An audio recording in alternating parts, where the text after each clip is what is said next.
When your old career gives you lemons, throw in some ice, mix in some vodka, and call it a podcast. From the Mac of All Trades studio in Fairport, and driven by Victor Chrysler Dodge Jeep Ram, it's Billified, the Bill Moran Podcast.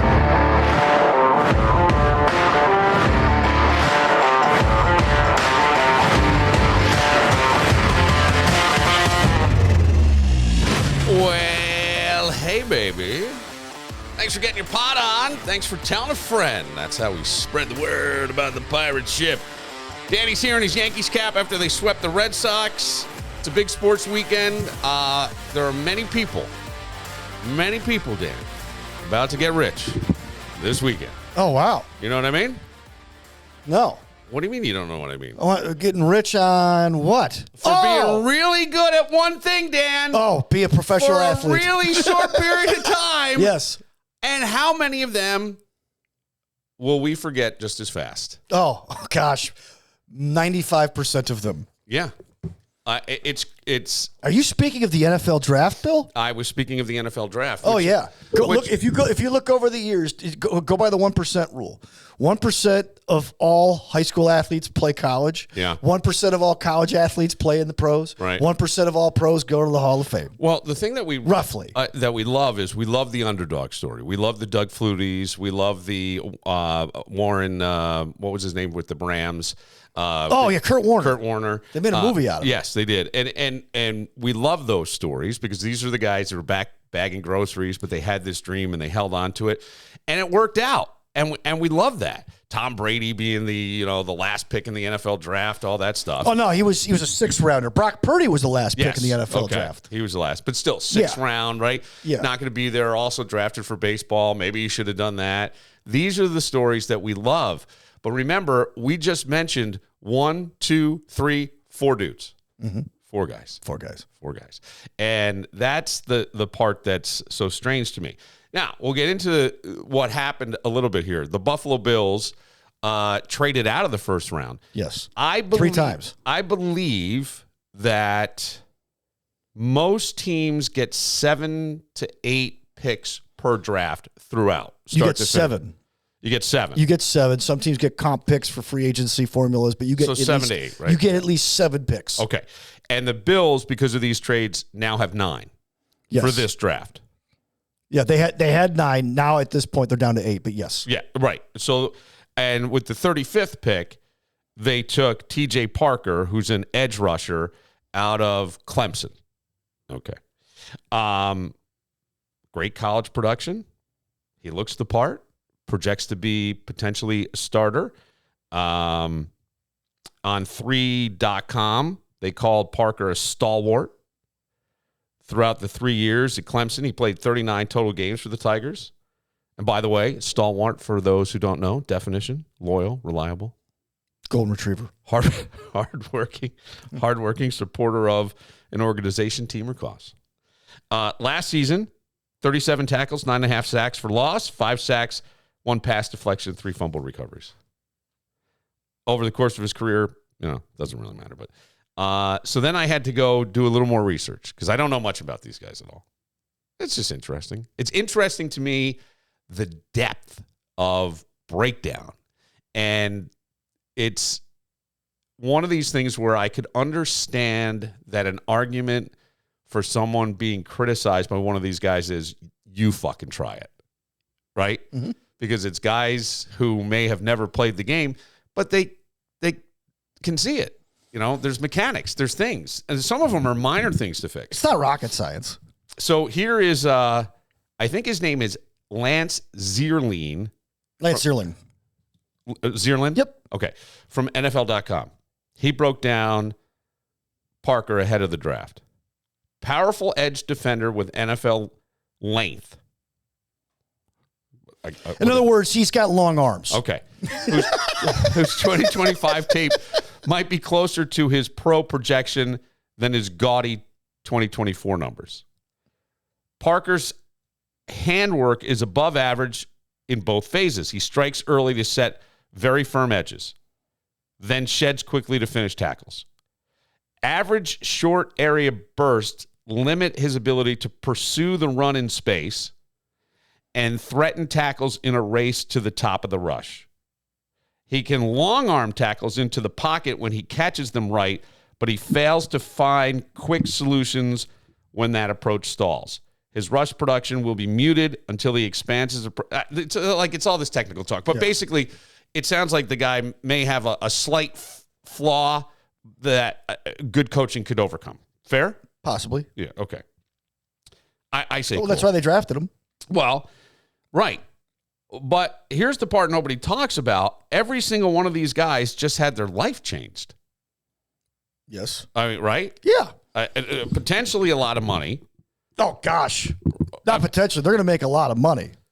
And not just their life, families. Oh, yeah. Potentially generations. If you watched the draft and you saw people who weren't at the draft but were at their homes, man, that gravy train is big and long, okay? There are people there who probably, like, as a friend of a friend who hey, I'll get you into TJ Parker's party. Hey, I'll get you into Fernando Mendoza's party. Hey, I'll get you in. And that's it's scary for these poor kids because now it's like they feel this obligation to take care of the old guard. And some of those people are along for the ride. But, yeah, it's life-changing money. Yeah. All because for a window of time, they're elite at football. Oh, yeah. The right? shelf life might be 4 years. Yeah. On average. It's not even that long. Did you watch the UFL last night? I mean, that's how short, okay? These are guys who are, like, just a little bit older than these guys who are like, I couldn't make it in the NFL. Right. I'm trying to make it back. Right. And they're playing in a subpar league in the spring. That's how short the shelf life is. And here's what really fascinates me. You don't have to be great forever. You have to be great long enough. Yes. Long enough. Get to that second contract. Yeah. That's all you got to do. Get to that 5th year. Yeah. Well, and here's the other thing. So let's take this guy, 35th, second-round pick, right? 3 years at Clemson, a handful of dominant games from what I read. I did not see any of them. A couple of highlight reels that I watched. Looked pretty good to me. Well, they're only going to show you the great stuff. And now, millions of dollars. Yes. Right? Status, security, access to a lot of things he didn't have before. I always think that is an immense amount of pressure on a young man. Especially at that age. Don't you think? Well, think about it. I mean, how old was your father and mother? How old were they when they got married?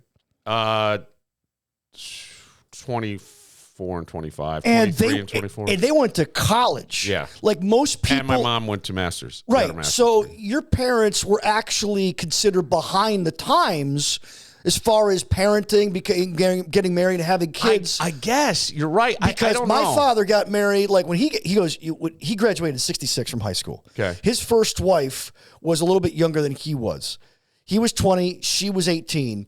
And he said at that point, Danny boy, you graduated from high school, you got a job, you got married, you had a family, right? Yeah. And so unless you went to college, then it was a little bit later typically. But my point is our parents grew up a lot sooner than our generations and then the generations after us. Right. So like 22 is kind of like 16 in a way to our parents, and now you're getting millions of dollars. Yeah, that's my point. Would you be mature enough at 16 years old to be a multi-million or not a multi-millionaire, but a millionaire? No. I'd be buying like flat screen TVs, a couple houses, a boat, maybe 2, some cars, one for every day of the week. Dude, I'm with you. I mean, that's the part that scares me. I have, and I say this a lot, so forgive me, but I've done a lot of like self-reflection over the past year, and since I've entered this program, which was not something I sought out, it sort of found me, and I'm very glad it did. But I see all of the stuff, and I go, I don't want to be that guy anymore. Way too much impulsivity, way too much giving into stuff. Fuck 22. Excuse me. Screw 22. Give me 50. Yeah. I couldn't do it because the temptation and the fun, and I know now what I have access to. The impulsivity that I had, and like that's where if something sounded scary to me, right, and it gave me a little twinge in my stomach, I would always go, then I got to do it. Because if I didn't do it, it like ate at me. Oh yeah. Now I'll give you. You never closed that feedback loop. You had to close the loop. Yeah. You had to close the loop. Yeah, Danny, I'll give you an example. At 12, okay, 12, we take a family trip to Ixtapas-Zihuatanejo in Mexico. What? It's a little place in Mexico. Ixtapas-Zihuatanejo. It's really nice if you go there. And we're on a beach and we're watching people parasail. And I want to do it. I really want to do it. Yeah, most kids, Dad, I want to play the darts. I want to parasail. I want to parasail. I want to get up in that thing. But I'm deathly afraid, right? Mm-hmm. So I watch my dad do it. And my dad... Did it get off the ground? No, I don't think... That was just a guess. No. That was just a joke. You see, Billy boy? So, I'm not kidding. That was literally just a joke. I know. I don't... No, he didn't. I think that they said they had to wait to the wind... Wait, I'm going to tell you. Shark!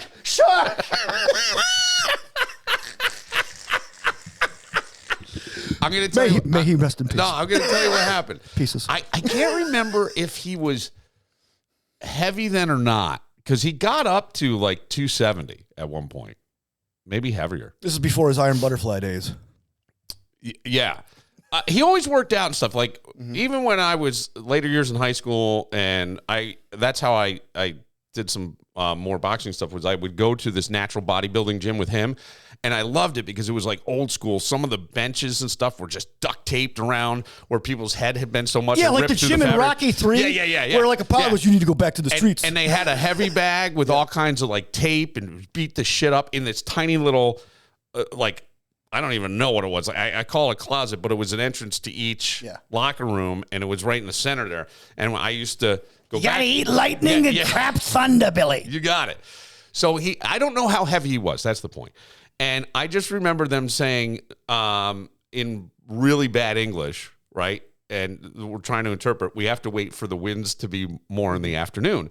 So then he did go up, and I remember seeing him, and his toes were like tipping across the water as they're it's like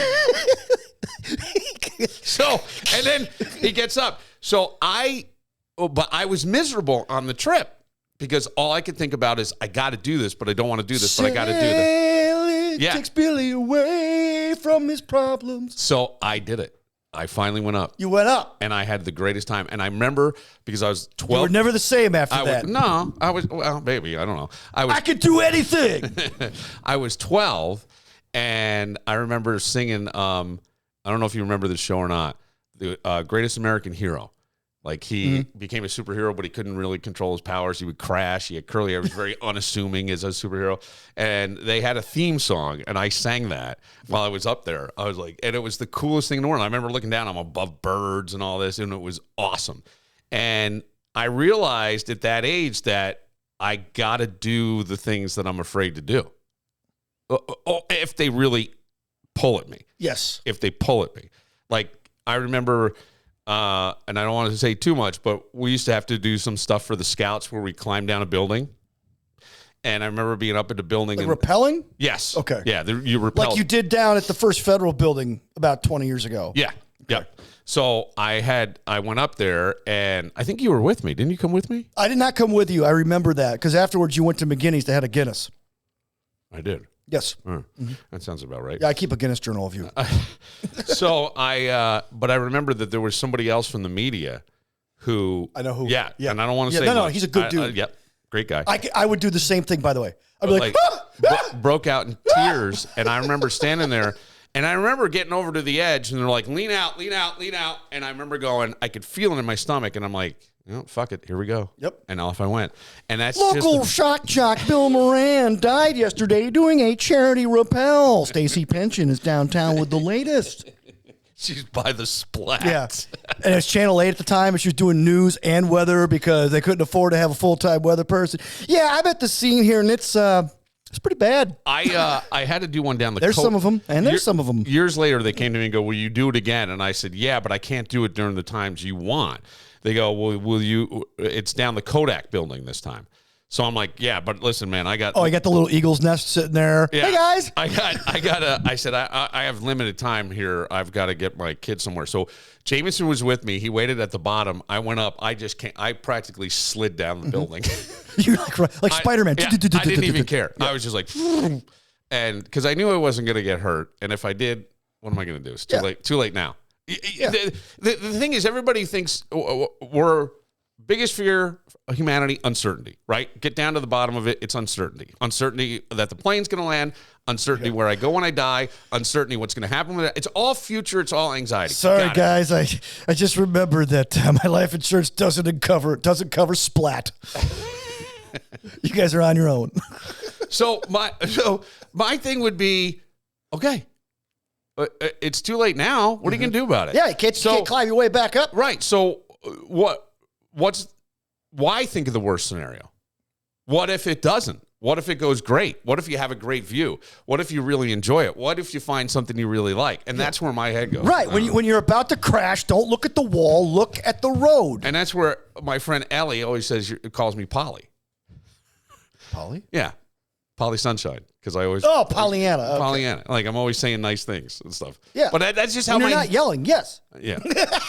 I'm joking. No. That's true. Stop effing with the phones. That wouldn't work. No. It just doesn't work. When it comes to home improvement, you've got choices. Let's say there's a hole in the bedroom wall, and somehow nobody in the house knows how it got there. You could fix it. I mean, there's always YouTube, right? But 3 hours later, it's going to look like a patch job. Not even a good patch job. And how about that leak under the kitchen sink? Yeah, you said you'd get to it, and that was, 2.5, 3 months ago? If we're being honest, we all have that list. The one where deep down, you're not totally sure you've got the skills to pull it off. If it's my list, I'm calling Mac of all trades. Holes in the wall, handled. Leaky sinks, done. Full kitchen remodel, yeah, they got that too. And hey, warmer weather's coming. How's that deck looking? Need it extended? Rebuilt? Outdoor patio? Don't be a deckhead. Call Mac of all trades, 585-202-9218. That's 585-202-9218. And you can see all they do online at macofalltrades.net. They'll handle it, so you don't have to. What was the term you said, Mike? What is it? Suicidal empathy? Yeah. You don't have suicidal empathy? No, I don't. Okay. Suicidal empathy is... I know what it is. But okay. Yeah. Basically what's going on in Europe. That's what they're putting... I mean, hey, you know what? We're going to feel bad for people, even if it kills us. What do you mean? Gad Sayed wrote the book Suicidal Empathy. It's basically about how government is into their feelings and allowing and signing off on certain policies that allow crime to escalate because they feel bad for certain groups of people. And yeah, even if it kills us, we're going to just allow it because we feel bad. All right, so I took it completely differently. Okay. I'm just summing it up. I was thinking real suicidal empathy for people who commit suicide, which a lot of people go, I get really mad at them and I get very angry. And my thing would be more like, I feel bad because there's so much pain there. And if you can't handle it, it's a way out. Oh, that's a different thing. I get it. So that's what I thought suicidal empathy meant by that. No, suicidal empathy means we're going to destroy our society because we feel bad for certain groups of people. So we're just going to let them just take us down. Yeah. Yeah. Invite the third world in, become the third world. Well, I think that's it's a tough. I'm just summing it all up. No, I know. I think that's the way people see it. So then it becomes like their talking point. So my question would be, if that's how you feel, what are you doing about it? Right. And I think there are people who are trying to do, like I became friends on X with someone in Great Britain named Conservative Goth. I don't know who this is. Liam Gallagher of Oasis wrote a post called "God is Great." And I wrote back, "Hey, Liam, did you find Jesus? Because if you did, you'd lead a heck of a heavenly choir, because he was a heck of a lead singer." Mm-hmm. Okay. And this person liked the post and then followed me. And I asked this person, I go, "What the heck is going on over there in Britain?" Here's what they wrote. I don't even know if to he or she. "We have become not only godless, but have lost all cultural Christianity in favor of third world imported ideologies that are completely at odds with British and Christian values. Our king is supposedly pro-Islam over anything else, despite the fact that he is meant to be the defender of the Christian faith, and women and children, sometimes even men, are ever more becoming victims of horrified violence, both sexual and non-sexual, at the hands of the non-indigenous population, a large portion of which are here illegally. It is looking rather bleak, unfortunately. Horrific." Because I mentioned on the podcast, ironically, last podcast we did about what's going on in Britain. You said, "What's going on in Britain?" Well, that's what's going on in Britain. Yeah, right. And maybe, I don't know. I can't, the thing is, like, we look at Christianity and we're going to say that's right. And we'll say that Islam's wrong, at least in the way that sounded, right? And when I look back on Christianity and even England itself, I'll just take it from my roots, my people. The potato famine of Ireland should have never happened. That would never have happened. People starving. Okay, It was England's fault. England was demanding that if you wanted, they came in, they were taking over the land. They said, if you want to own your land, you have to give us so many bushels of whatever. Otherwise, we're taking the land. So Ireland had enough food. And it's not uncommon for anybody who's worked in agriculture to have a season where the apples just don't come. The peas aren't, right? Right. Okay. So we had a blight on the potatoes. Ireland's a small island, so it spread, right? Mm-hmm. Okay. There was enough food in Ireland. It was just going to the British. England took it all. They didn't give a fuck. They didn't care.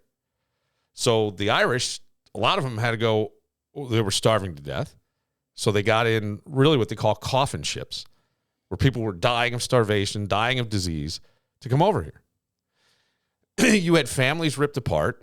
And I'm just using Ireland as an example. It's every country around the world that these things have happened to. And like my great-grandmother was 9. Can you imagine 9 leaving your family, never seeing them again? My great-grandfather came over here at 10 years old. Yeah. By himself? By himself. So did my great-grandmother. And that's why we can't find other Borellos like outside, like in other words, like when Facebook came out, we found other Borellos. We thought we were the only ones. Right. And then there were some in Louisiana. There were some in Tennessee. But I mean, we had no idea because he was the only Borello that we knew of. Right. That came across. So I don't, like when you hear this stuff, you go, okay, so I don't know. I mean, it's been a time-honored tradition of rape, pillage, and plunder and take over. I don't know. I don't know what's happening in England. I don't even know necessarily what's sometimes happening in America. But, I always have said Trump did what he said he was going to do, right? We haven't had really a border issue. Okay. I'm not sure what's going on there. I just would say that if it almost sounds like they're saying they're coming in and taking over and we're allowing them to do it. Well, I could have said that about Ireland with the Brits. So what are you going to do about it? Go back in your history and figure out, I don't want this happening here. So what do you do? Right. No, I think that there's guys like Tommy Robinson and others. Elon Musk is involved. They're trying to do that. Like America's pretty much the last domino to fall. The rest of the world is pretty much like, okay.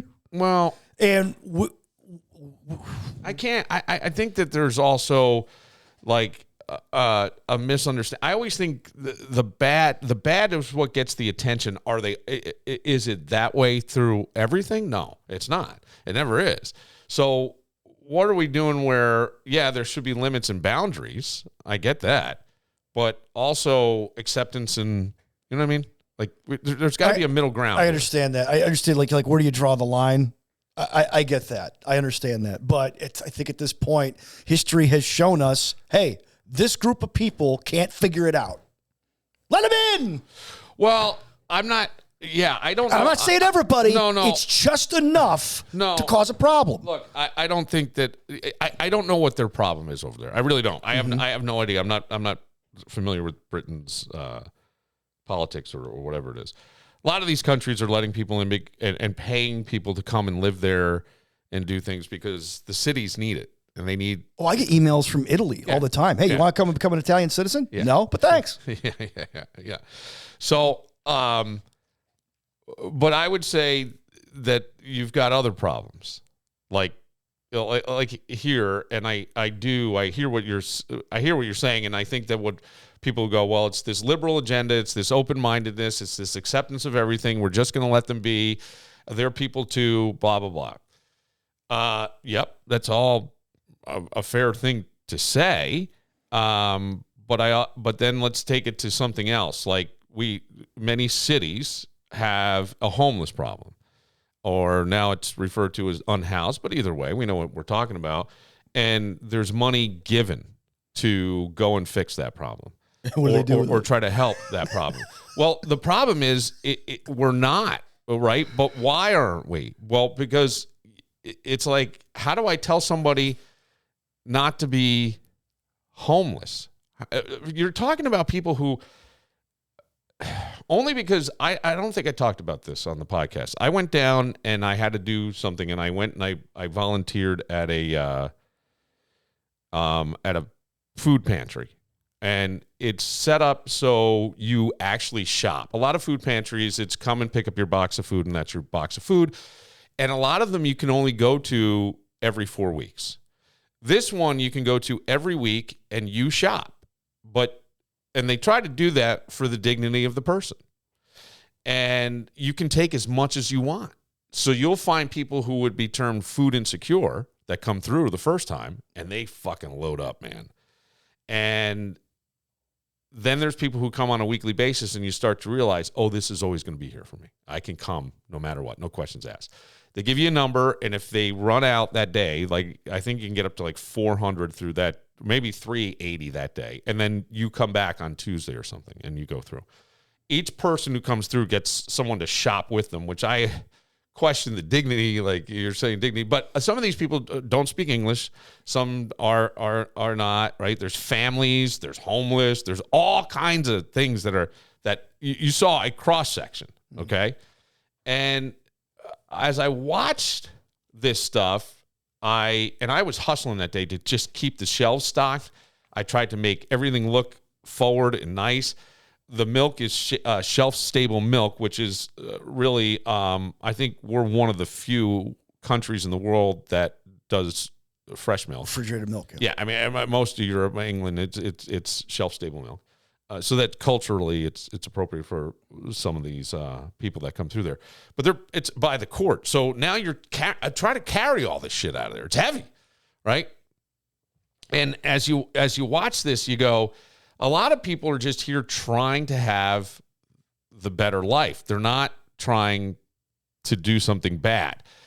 I wish there was more things like that is more of a private enterprise and not government funded. I think from what I've seen, I feel like government seems to muck things up along the way.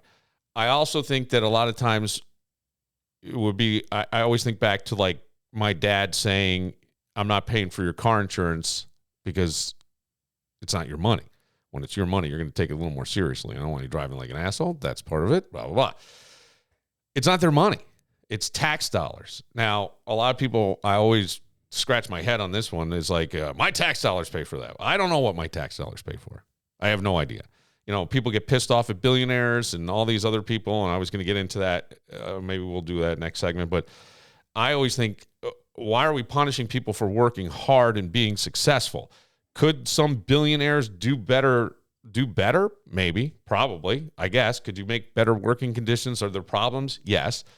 But I mean, that's every corporation. So I don't know. I just think that always going after them and calling them these horrible things, they're the ones who are paying for most. You want to know where your tax dollars? You know what? Their tax dollars pay for a lot more shit than mine. And yes, there are loopholes and things that they get out of stuff. But even with that, I guarantee they're paying more than most of us. You never think you're going to need a personal injury attorney until you do.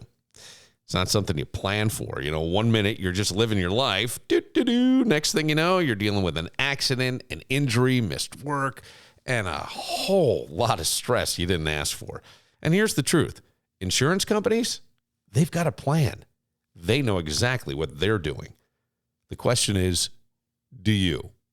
That's why if it's me, I'm calling Connors and Ferris. They know the system, they know how to fight, and more importantly, they know how to take care of people when things get messy. You're not just a case file to them. They walk you through it step by step and make sure you're not getting pushed around when you're already down. So if life throws you one of those moments, don't try to figure it out alone. Call Connors and Ferris or visit connorsandferris.com with offices in New York City, Syracuse, Rochester, and Buffalo. Because when it matters most, you want someone in your corner who actually knows how to win. Connors and Ferris. But this is a term that I was surprised about, and a lot of, I'll say smart people, writers, commentators are admitting to.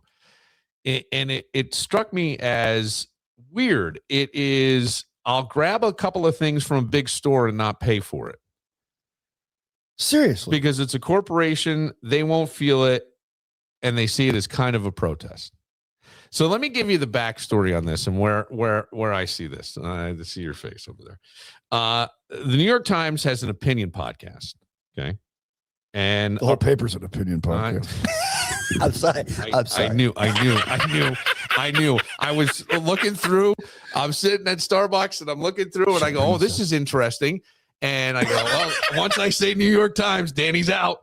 I'm a subscriber to The Athletic, which is owned by the New York Times. But there was a writer named Gia Tolentino, and she was on the podcast and described several times that she swiped items such as lemons from Whole Foods, adding that she didn't feel bad because it's a big corporation. Now, remember, Whole Foods now is Jeff Bezos and Amazon. Yes. Okay? On the podcast. And if you're an Amazon Prime member at Whole Foods, you get like good benefits from there. Okay. Yeah. Oh, wait. If you're a Prime member? Yeah. If you're a Prime member, you go to Whole Foods, like you get like 5% off and you get like points and stuff. It's kind of cool. Oh, I didn't know that. Oh, yeah, man. I got a Prime card now and everything. I'm set for life. So I also on the podcast was a opinion culture editor and described microlooting as a way of sticking it to Bezos, billionaire. And somebody said, what I'm seeing on TikTok and social media is people saying that they're stealing from Whole Foods, not just for the thrill of it, but out of the feeling of anger and moral justification. Because the rich don't play by the rules, so why should I? And Jeff Bezos has so much money, he's a billionaire, so why should I have to pay for organic avocados? And so petty theft, it seems to, they're saying, is this the new political protest? Now, I haven't heard of this, so I'm not saying it's everywhere. No, of course not. At all. This is on a podcast from the New York Times. Right. And if you're, and if to me, if it was said slightly different, I wouldn't still agree with it. I never was comfortable with stealing things. Like the store. When I was a kid, it's such a rural town that the one bus after sports went to a bunch of other counties over here, and one went the other direction. So sometimes you didn't want to sit on the buses and went all the way down and loop through. So it would drop you off at this little grocery store. You'd get something to drink, get something to whatever. And then when it came back through to go to your way, you'd jump back on. They'd like in. Mm-hmm. They stopped doing that after I was done because, it just wasn't. Yeah, it wasn't. So I remember these kids like Chris McCucci used to go in. He would ask for a bag and then buy like one thing and steal about 15 pieces of gum or whatever.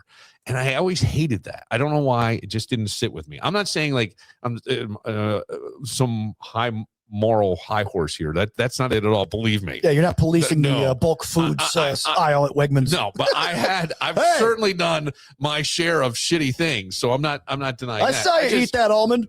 That's just something that never, ever, I don't know why, just never sat with me. So, but I go, if this was a Robin Hood mentality, rob from the rich, give to the poor, it might be a little different. Some political commentator named Hassan Piker was asked on the podcast, would you steal from Whole Foods? And he said, yes, and I have under very specific circumstances. I will say, I think that stealing from a big box store, adding, she doesn't believe it's significant as a moral wrong, nor is it significant in any way as a protest. Okay, well, I would agree with the not significant as a protest. Describing one of the shoplifting incidents, she said she was buying food for a family friend at Whole Foods. I was like, oh, okay, great. And so I'd be getting all of her groceries, and then I would finish and I'd be like, oh my God, 4 lemons. I forgot 4 lemons. And on several occasions, I was like, I'm just going to go back, grab those 4 lemons and get the hell out of here. I didn't feel bad about it at all, in part because the store was a corporation. And it certainly felt, in a utilitarian sense, I was like, this is not a big deal, right, guys? And you've got people saying, I grabbed a few lemons from Whole Foods and they didn't feel bad. And the justification, Jeff Bezos is a billionaire.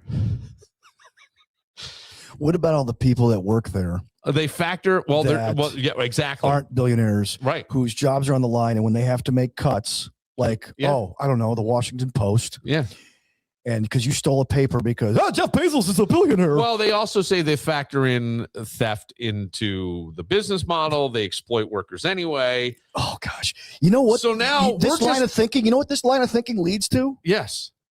That CEO of that health company, I think it was United Healthcare, who got assassinated by Luigi. Yeah. It's the same effed up rationale line of thinking. A little sin won't hurt me. A little theft won't hurt me. A little rationale won't hurt me. Because they deserve it for the price I pay for this stuff. And that is so wrong. Yeah, I agree. I am not a fan of this, but we're deciding what belongs to us, right? You could have been Jeff Bezos. Oh, sure. That I agree. You could have been Sam Walton. Go do something. I'm pro stealing from big corporations, this person says, because they steal quite a bit more from their own workers. One thing that might even help your ethical dilemma is the fact that automated process that they design, these companies know will increase shrink. In other words, why at some Walmarts do they no longer have self-checkout aisles? Because the shrinkage was really big at that one store. Do you know what the most stolen item at Walmart was, by the way? I'm going to say, hang on, let me guess. I almost grabbed one in the other room. Think about it. Oh, water? No, close. Red Bull. Oh, really? They just stopped. Well, I don't know if they stopped selling it, but like Red Bull became the most stolen item. God, I would have thought it was because the packages were so small, but the packages were open. Yeah. Like a 4-pack of Red Bull. I don't know if that's still the case. I don't drink Red Bull. You could literally grab a Red Bull from inside the package and pull it out through your hand because it wasn't wrapped. It was just an open package. It was a closed box, but it was an open box. Yeah. So you could reach through and people just put it in their pockets. And all of a sudden guys would go to like buy Red Bull cases. Like, well, half the Red Bulls are missing. Right. So this person continues, it's actually factored in. The lemons that you stole are factored into the bottom line of these mega corporations regardless. This person says, I haven't personally stolen anything since I was a kid. Here's the part that doesn't sit well with me. This is, and I try to distill it down. People aren't saying I stole and I feel conflicted about it. They're saying I stole and I'm morally justified. And to me, that's a different animal altogether because you're going on a feeling, right? I feel justified in this. And there's a part of me that goes, what's wrong with these assholes, right? What if it were your lemons that someone just took? Right. How I'm not a billionaire like Jeff Bezos. My margins are much smaller. No, dumbass. That's the whole point. It doesn't matter who you are. Well, I take it If you cheat in the little games, you'll cheat in the big game. Okay, well, that's just why our friend Greg Connor says the game of golf tells you so much about how a person is in real life. Cheating or looking ahead, right? But to me, it's not about the lemons. It's not necessarily about the microlooting. It's about how quickly human beings can rewrite the rules when it benefits them. Right. That's what I see. We don't say stealing is wrong, but I did it. We're saying in this case, it's not wrong in this case. He's a billionaire. And I to me, it's like we get that, you hear people say the slippery slope. To me, once you decide it's okay to steal from someone because they have more than you, where does the line stop? It doesn't. Right. My neighbor's got or is there a line anymore? I don't know. Is it just the billionaires that's a great question. Is it just the billionaires? Do we go after millionaires? The guy who owns the corner store, your neighbor has a nicer house. So I'm just going to steal. That's the fatal flaw in rationale, is that you'll rationalize everything. There is no line with rationale anymore. It's called rationale. Well, okay. Let's make it real for a second. Okay. All right. Somebody walks into anyone's house and picks up a few items, nice lamp, maybe television, something else, and goes, "What the fuck are you doing?" You're well off. You're going to be fine. You're doing fine financially. Wouldn't you lose your mind? Yeah. Yeah. That's basically what you're saying. It's not yours. Here's a great one. Nobody listening to this podcast above the age of 30 could say they never stole anything. And I'm like, I've never stolen anything. Oh, wait, I did. Back in the late 90s, there was this little thing called Napster. Oh, good point. And Andy Babuke once told me this, and it totally clicked for me. Yeah, sure. Totally clicked. I'm a liar then. But here's the thing. You didn't realize. No, you weren't a liar. You were negligent to realizing what we've done, okay? Because I'm like, I've never stolen anything in my life. I've prided myself on the fact I don't believe in that. But, oh, yeah, that's right. I downloaded music, and they called it file sharing. Yeah. In other words, it's like taking a CD and making a mixtape and sharing it with but they rationalized it and they centralized it. So Sean Fanning does this with Napster, right? Yeah. And Andy Babuke from the Chesterfield Kings go in Fab Gear. Yeah. He goes, "Would you just walk into a Tower Records and just put a CD in your pocket?" No. Right. Would you go in your buddy's house and do that? No. No. Well, we didn't see it like that. Right. Because Because rationale will. Well, I don't think people understood it. But that's the whole point. Well, this is why people get in credit card debt.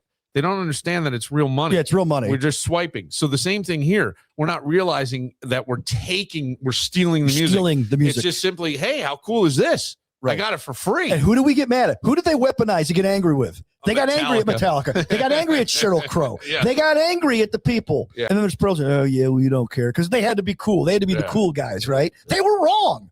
It was stealing people's livelihood. Yeah, microlooting. Don't do it. No. We'll get out of here, Danny. Coming up next.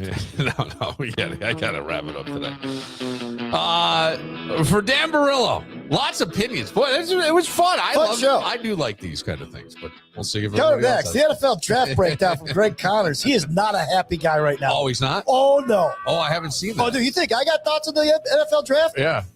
Greg, just give him a mic and just give him 20 minutes. All right. Maybe I'll do that.